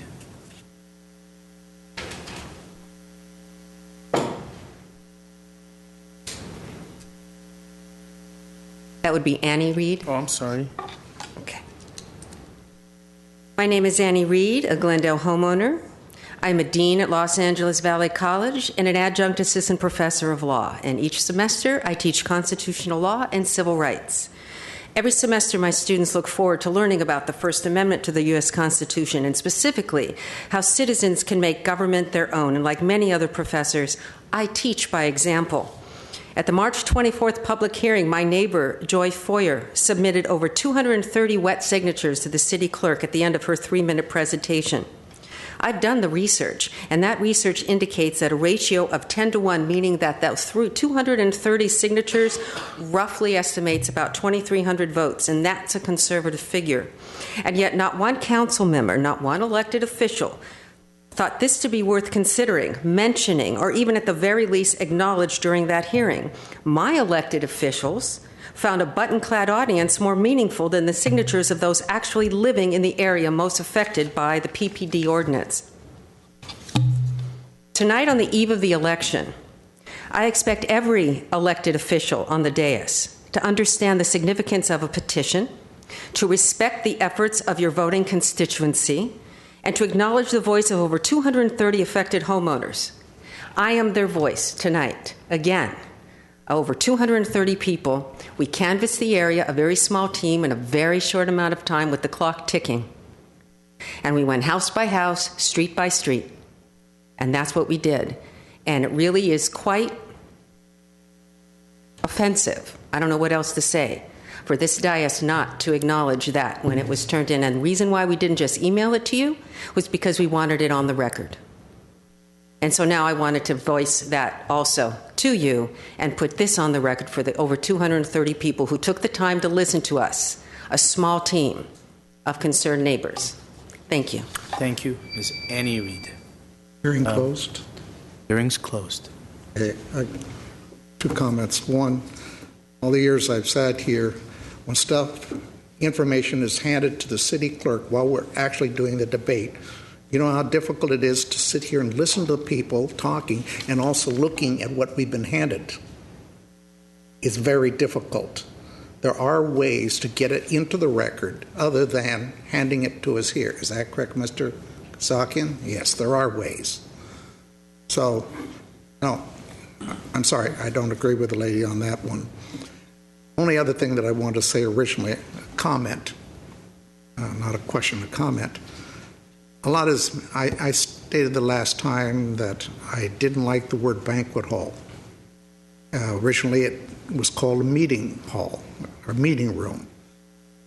And I looked, capacity I think is 166, 168. I believe that's what I saw in the plans. Well, I don't think any of my colleagues noticed, but last week when we were at Spar Heights for City Hall in your neighborhood, I was sitting there listening, and I looked up to the wall, and there was a sign that said what the occupancy in the Spar Heights room was. Maximum capacity, 166.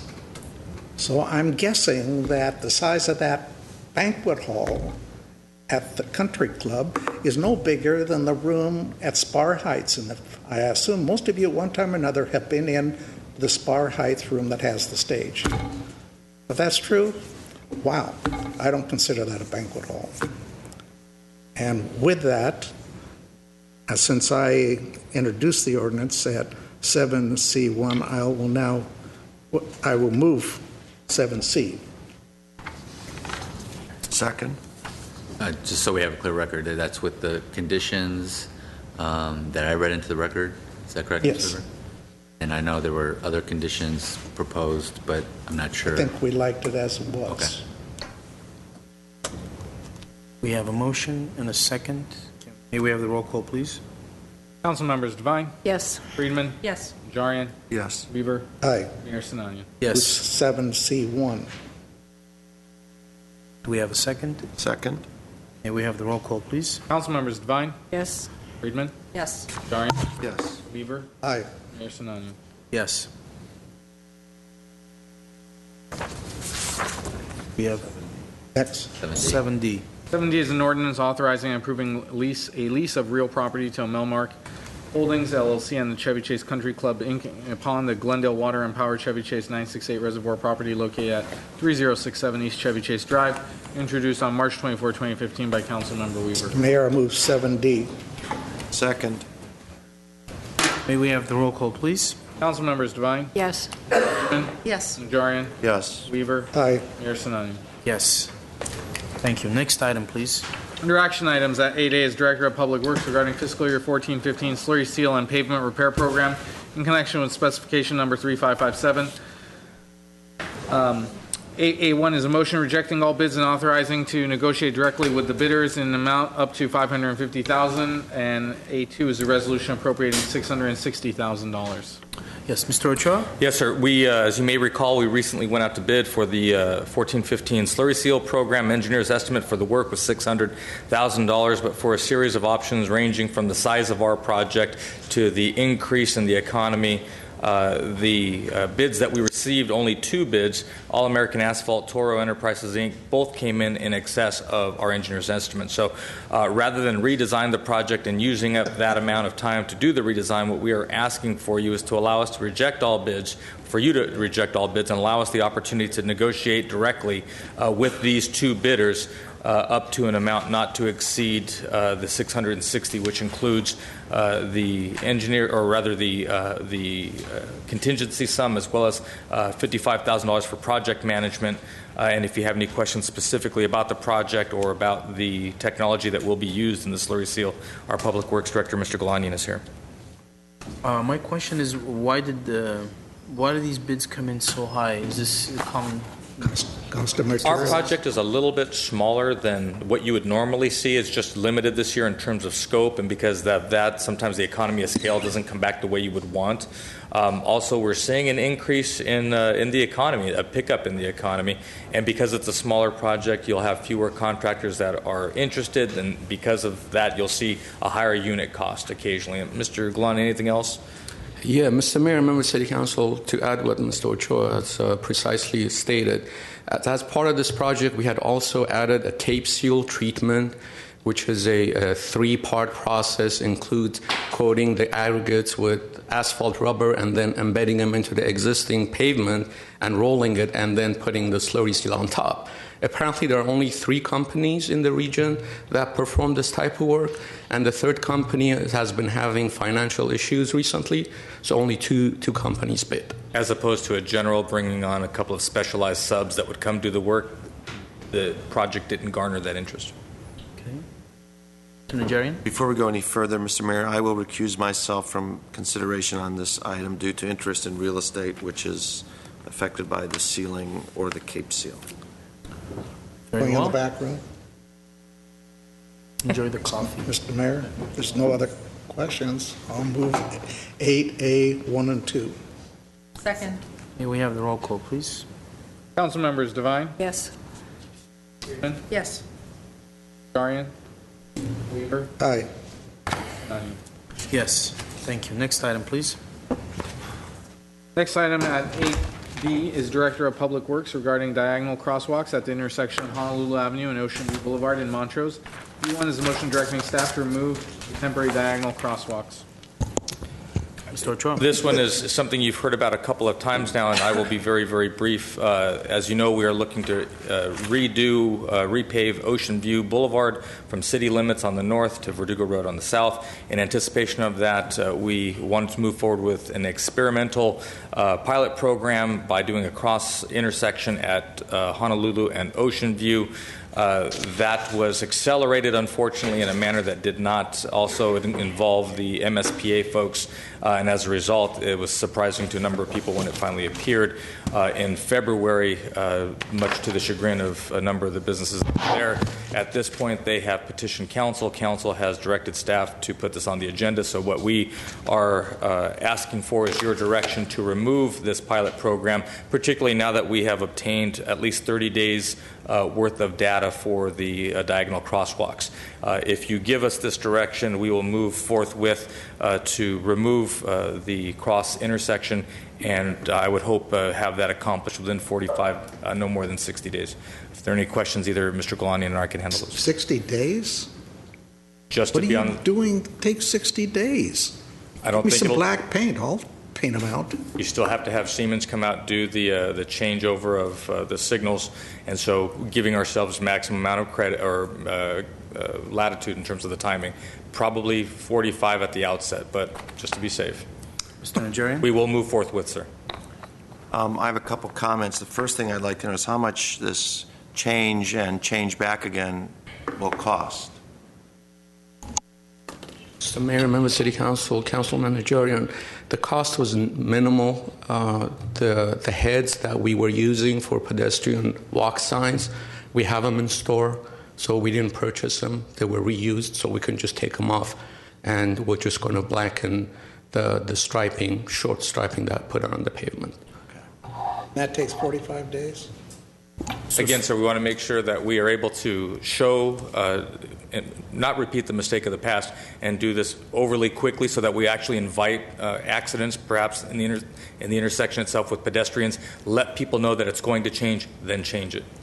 I think they need to know so they can schedule their celebration party. Okay, Mr. Nigerian? So, I mean, my comment, aside from the actual hardware involved, is the process. And I do not like the way this process went. This was something that came as a surprise to most. You can sit down, Mr. Galanyan, I guess. I still don't know how this came forward. It's nothing that came before the City Council. If this was the request of one single council person, and that request drove staff to make such a decision and action, I am strongly against that. It is not what we're about here in Glendale. Having one person come to staff and make enough requests or make enough noise to have this thing being done. Whether it was a good idea or not, we act as a council in this city. We do not act as individuals. Now, this might change, however, if we go to districts. If this were a district configuration, I can assure you that the person elected to represent that district would feel empowered to make that sort of decision. And I can also assure you that if that request to make that change came from someone from another district, that the district member of that particular district would say, get out of my turf. So this is some of the things we talked about, but I'm not happy the way this went forward. Council caught a lot of complaints, a lot of criticism, and a lot of it just out of the blue, unfounded. Aside from the criticism, what hurt more was the fact that we could honestly say we knew nothing about this. Whether or not it was included on a city manager's weekly update report, which is not on the bestsellers list necessarily in light of all the work we have before us. So I hope this never happens again. It was the wrong thing to do, and it put us all at a disadvantage, and it hurt our system of governance. Yes, Ms. Friedman? Well, what bothered me was actually less that we didn't know about it. It was more that the merchants and the Shopping Park Association and the Chamber didn't have a voice in this. And I know it's our streets, and I'm not saying that they get to always pick the traffic patterns, but at the very least, something that's right in the middle of their shopping park district, they should have been part of that process. They should have been kept apprised. They should have known. We should have heard from them before we did something that was a radical change. We have a good, open relationship. We talk to the people there all the time. We go to their meetings. So this is something that it would have been easy to have communicated to them. So I hope as we go forward, in the future, that we always involve the stakeholders in areas with anything that is a big change. And this has turned into a big change. My other question is, you said that you thought that we had enough data. So what is the data? What did you find out? We haven't analyzed it. We've just collected it. Okay. Okay, so... and this goes for one-way streets. This goes for any sort of significant change, staff, that is being made. Repairing a light is different. Trimming a tree that blocks a sign is different. But a significant change to a traffic pattern and signalization has to come to council. Has to, absolutely has to. And I will be quite livid if anything like this happens again upon the request of one council member or two council members that does not come before the council as a whole. Okay, so... is there a motion? No, there's no motion yet. I'm not defending staff. I don't think they need to be defended, but clearly something went wrong, and my understanding is that staff thought that this request was coming from actually the merchants. From the neighborhood, which turned out not to be the case.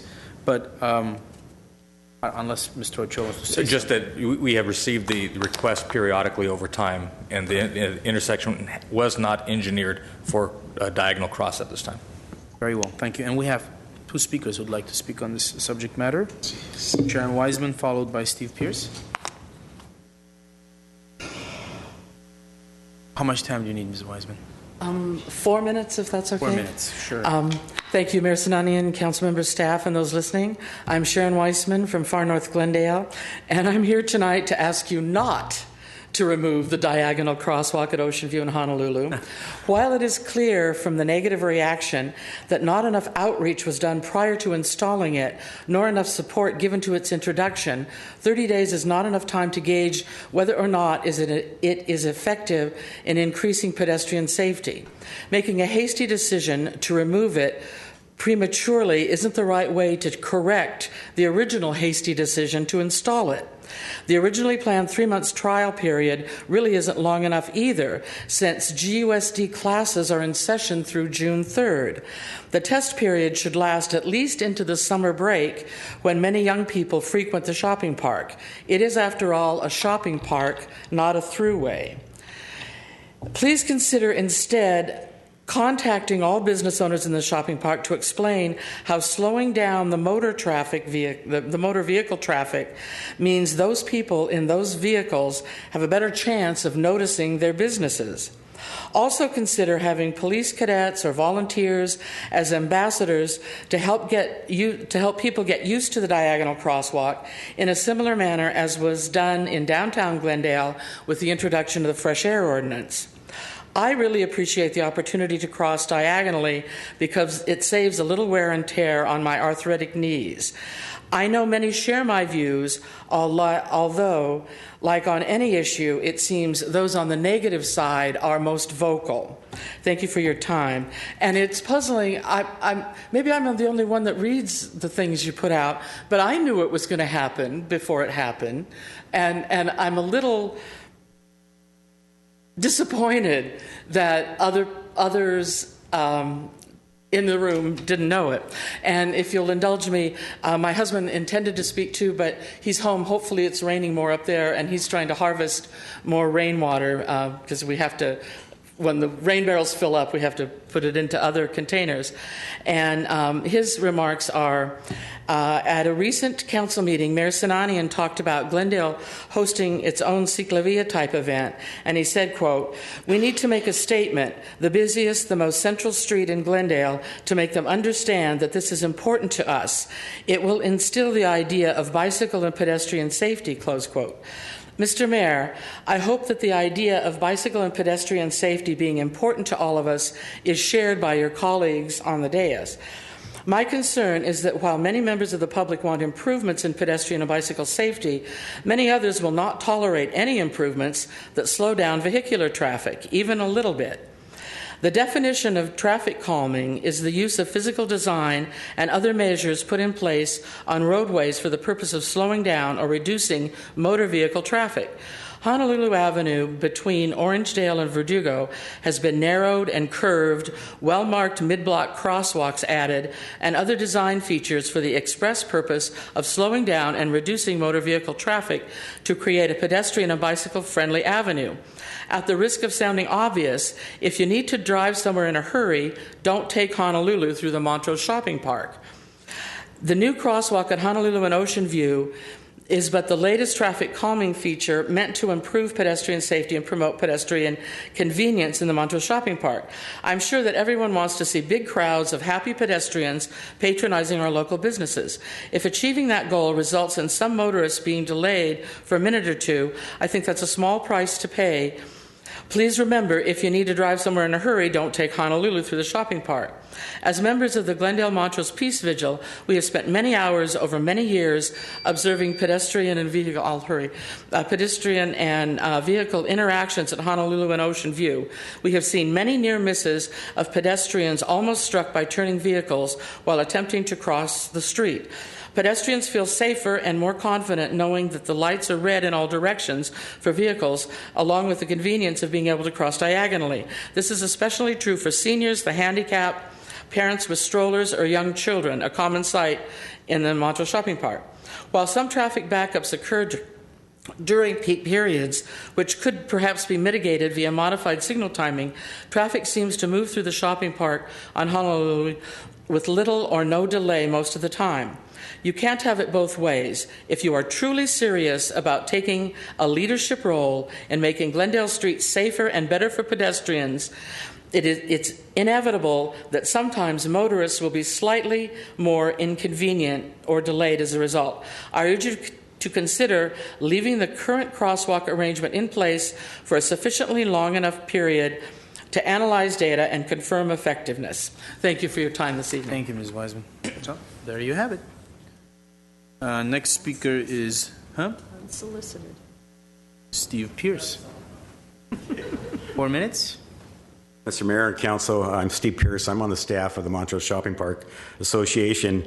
And I just want to say the decision you're making tonight is the correct decision. I represent the merchants of Montrose, and the merchants, probably about 70% of the merchants do not care for this crosswalk, diagonal crosswalk. In talking to a lot of the shoppers are expressing to us that they have a problem getting into Montrose now. They're going around Montrose. I'm just rehashing things that you already know. So I just want to reiterate the decision you're making tonight is the correct decision. The Montrose Shopping Park Association Board approves what you're doing tonight, and thank you very much. Thank you, Mr. Pierce. We have a motion. Well, I would just ask discuss this issue. Okay. that when you do get that data, you bring it back. Yep. You bring it back to them, and you bring it back to us, because it might change people's minds one way or the other, and it'd be interesting to hear when you've analyzed it. When you've analyzed it. Well, we're talking about data. Let's talk about the data at the intersection before this change was made. How many accidents were there? How many were due to pedestrian crossings? That's really what we should. My problem is not that we put it in, not that it was in there, but it didn't come before council where we could have this discussion, talking about the data, talking about solutions, hearing from the public. That's my issue with this. Okay. So do you have a motion? I'll move the item. I'll second it with a comment. That was one of the worst locations for a four-way walk I've seen in this whole city. You want to talk about them, go down on Brand, but not up in Montrose. It doesn't belong there. It's not the right geometrical design of the intersection to have a four-way walk. Second. Very well. I already did. May we have the roll call, please? Council members Devine? Yes. Friedman? Yes. Jarian? Yes. Aye. Mayor Sinanian? Yes. So, next item, please. Next item is oral communication. Discussion is limited to items not part of this agenda. Each speaker will be allowed 5 minutes. Council may question or respond to the speaker, but there will be no debate or decision. City Manager may refer the matter to the appropriate department for investigation and report. Thank you. And we have one speaker, Margaret Hammond.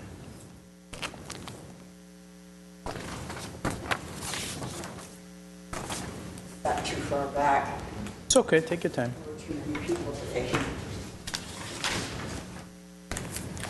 Good evening, Your Honor, members of council, city staff, and members of the audience. My name is Margaret Hammond. I am a longtime citizen of Glendale, and I hope you all voted. Everybody out there, I hope you all voted. I did. I came to City Hall and voted, and saw a lot of my friends, actually. It was fun.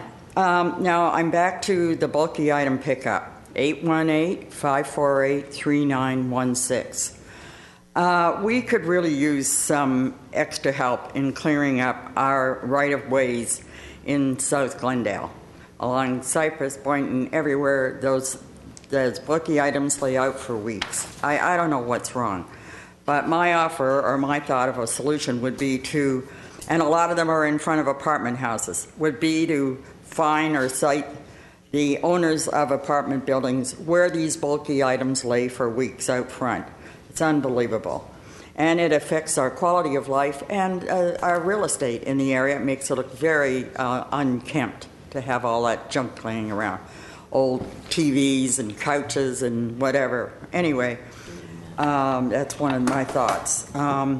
My other one is about the parking situation in Glendale. I mean, Glendale is nothing but one big parking lot from top to bottom, no matter where you go downtown Glendale and way up on the top of the hills in Adams Hill.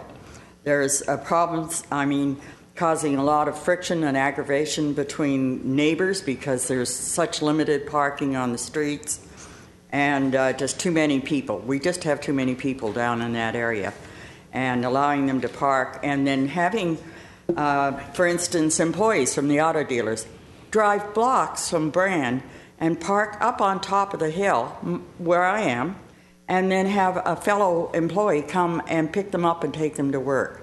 I mean, hello, there's something wrong here.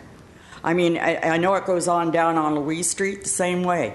They park on Louise Street, employees from the auto dealers, that they're supposed to be able to park in the auto dealers on their property, and they're not doing it. I don't know why or whatever, but it causes a lot of aggravation and upset for people that are trying to, when they come home from work, there's nowhere for them to park because of this situation.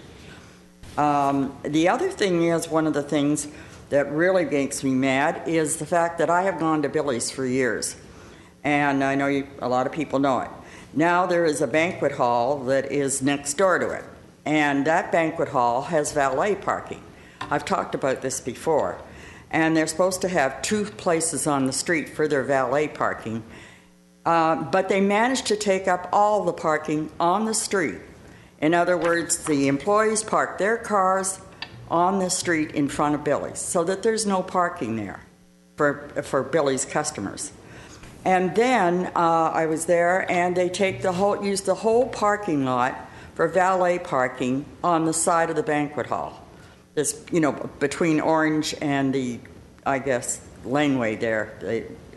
And they seem to have an attitude that they're entitled not only, to what that parking, but also to the fact that they stand in the street smoking and congregating, and when you try to go by, I just walk through the middle of them. And I mean, that's it. I say, hey, it's a public street, move. You're not supposed to be smoking anyway out here. But I don't think this is right, because it's causing a lot of harm to Billy's business. They have really gone down. I've talked to the people there, and they're having so many problems due to this fact. A lot of it is because people can't get parked close by. And the fact that they're old-timers. A lot of them have been going there like me 40, 50 years. So I don't know why people can't cooperate, or why they feel they're entitled to just take over the streets and take over things that have always been shared with different businesses, and that they are entitled to hog it, shall I say? Okay, it's my thought on that. Thank you very much, and I hope you all went and as I said, voted. Make sure you put your... I had so many people call me, who are you going to vote for? What are we going to do? What's happening? It's amazing. People really are involved. I mean, they take time out to phone me at home and ask, what's happening, what do you think, and so forth. So it's really interesting. I'm glad to see that the people that are our citizens of our city are really involved in running the city and how the city is run. Thank you very much. Very well. Thank you, Ms. Hammond. I have a question. Yes. Mr. Choi, is there a schedule for bulky item pickup? Because I'm seeing more and more of it myself on Louise and all over. Is there a schedule, or how? We just have to call? You call it in, and our folks will go pick it up. Our drivers will log it. They'll pick it up. The problem is that we do have a good deal of turnover in a number of our neighborhoods, and as people move in, people move out, people get new stuff, they put it out. It's a little bit of a double-edged sword. It's great that we have this service that's free, but sometimes when it's free, people take advantage of it, and so it's a balancing act. I can tell you, Mr. Golanian is looking to put a couple of more GYA workers on a pickup truck that will go and just pick up bulky items all day and join the other crews that we have. The other thing is that people sometimes, like I'm on a couple of boards, different things. I'm on a mommy board, and a lot of times people will go on the mommy board and say, I have this desk and I'm just going to put it at the curb, and whoever comes first can take the desk. And people do. They go and they'll take it, but sometimes they don't, and then the desk sits out for 3 or 4 days. So sometimes it's people with the good intentions of giving a perfectly good, usable piece of furniture away, and you just think it's trash, and it may end up that way. So sometimes there's that. But I do want to ask the city manager to take a look at the banquet hall. I think it's called Impressions, because I remember when we approved it, I think they were supposed to park in the lot that's across the street, the Sears lot. Let's just make sure that that's not them parking in the Orange Street garage. It may not be. It may be other customers going other places, or maybe customers going there who don't want a valet, which is their right. But let's just make sure their valets are parking where they're supposed to park. Okay, very well. Thank you. Next item. Do we have new business? Is if there's any new business. We do have new business. Yes. I'd like to move that the matter entitled Christopher Calvin and Gwendolyn Stanfill versus the City of Glendale Superior Court case number BC 550962 be compromised and settled for the full and complete sum of $15,000, and the same is hereby approved and accepted, and the Director of Finance is authorized to issue a warrant in the said sum for delivery by the City Attorney upon the execution by the plaintiffs of release and dismissal with prejudice. Second. We have the roll call, please. Council members Devine, Yes. Friedman, Yes. Najarian, Yes. Weaver, Aye. Mayor Sinanian. Yes. Move we adjourn. Thank you. Second. We're adjourned at 7:57 p.m.